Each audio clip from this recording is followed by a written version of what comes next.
Good morning everyone from Buttermere. This is the lake called Buttermere. Now, it's not actually a lake. A mere. There we go. It's a mere. Now, as in Windermere, as in Grassmere, as in Buttermere. So, what a mere is, it's a shallower lake. So it's a lake that's, the depth of it isn't really proportional to the surface area of the surface. Now this one, I think it's only about 25 metres deep at its deepest point, which you know, when you compare it to some of the lochs in Scotland, Loch Ness I think is about 300 metres deep. So that's what we're talking about. And it's one of the smallest lakes in the Lake District, Buttermere, but it's also thought to be one of the prettiest. Now that view up there, you can't really see from here, but them bits of trees, that's the end of the lake. So you can see it's not that big at all.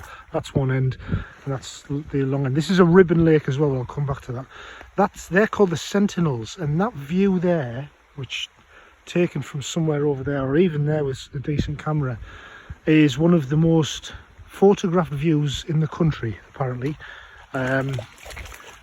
Yeah, so it looks the same as all the rest to me. Like, what do I know? So, what else? Buttermere, yeah. Now, this is a ribbon lake as well. I think most of them are around it, in that a ribbon lake is long and thin like a finger.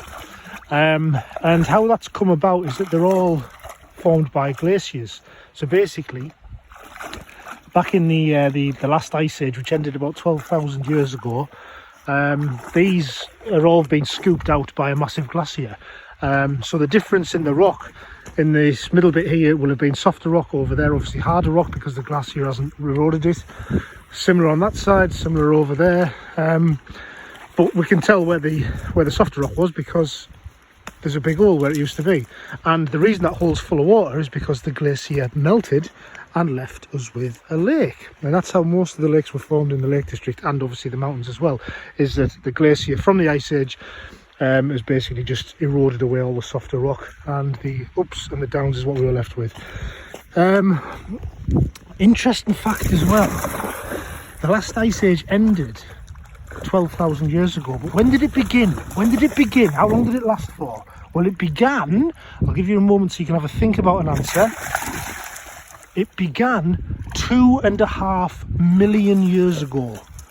So the ice age itself, the last one, of which there have been many, lasted over 2 million years. So it makes you think about this global warming stuff, doesn't it? Like, you know, there's obviously cycles that the world goes through, and while, you know, the tamperings of man will no doubt delay the ice age, when the earth wants to cleanse itself, I think it's safe to say the earth will cleanse itself and it won't ask our permission before it does so. So yeah, it makes you think, doesn't it? But anyway, this is Buttermere. And what else about this lake? This mere, it's a mere, it's not a lake.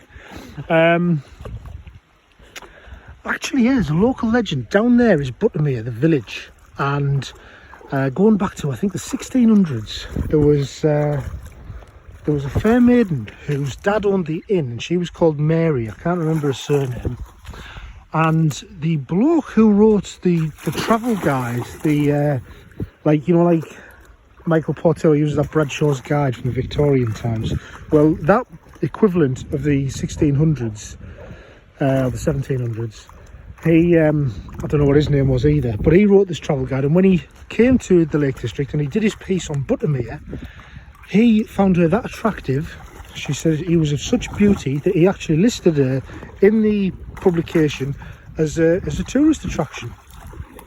Now, invariably, when it was published, the tourist visitors increased a lot, but she became like a bit of a local celebrity, really, because people came just to see this woman that was so beautiful. She was listed as a tourist attraction. She was only 15 as well, which raises an eyebrow when it comes to the tourist guidebook industry in the 1700s. But man, it's not to reason why it was a different time. So anyway, with the increased tourism, with the increased interest in Fair Mary, there was one gentleman came along, and his name was Alexander Hope. He went by a middle name as well, I don't know what it was. And he was the brother of Lord Hope.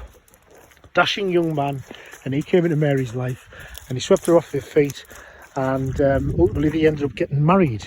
And later on into their marriage, it was discovered that Alexander Hope was actually a con man. He was a fraudster. And while Mary was very much in love with him and he had a happy marriage, he'd been defrauding money from people, writing false cheques. Obviously, he stole the identity of the Lord's brother. And they took him off to Carlisle and they hanged him. He hanged from his crime, and poor Mary was left broken-hearted.